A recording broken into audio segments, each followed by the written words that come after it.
વિગતવાર સમાચારોની વાત કરીએ તો રાજ્યમાં મેઘરાજાની જમાવટથી ખેડૂતો ખુશ થયા છે। આજે 10 કલાકમાં રાજ્યના 100 તાલુકામાં વરસાદ નોંધાયો છે। 16 તાલુકામાં 1 ઇંચથી વધુ વરસાદ નોંધાયો છે। સૌથી વધુ સુરતના પલસાણામાં 2.25 ઇંચ વરસાદ નોંધાયો છે। નવસારીના ખેરગામની વાત કરીએ, બોટાદમાં 2 ઇંચ વરસાદ નોંધાયો છે। તો આજે 10 કલાકમાં રાજ્યના 100 તાલુકામાં વરસાદ ખાબક્યો છે। તો હવામાન વિભાગે અનેક જિલ્લાઓમાં વરસાદને લઈને આગાહી કરી છે। 16 તાલુકામાં 1 ઇંચથી વધુ વરસાદ નોંધાયો છે।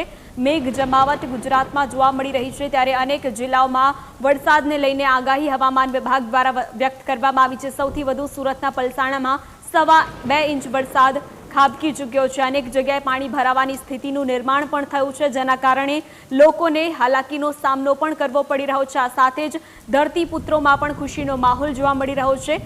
જો કે અસહ્ય ગરમી અને બફારાથી લોકોને આંશિક રાહત પણ વરસાદના કારણે મળી છે। રાજ્યમાં મેઘરાજાની જમાવટથી ખેડૂતોમાં એક ખુશીની લાગણી વ્યાપી જવા પામી છે।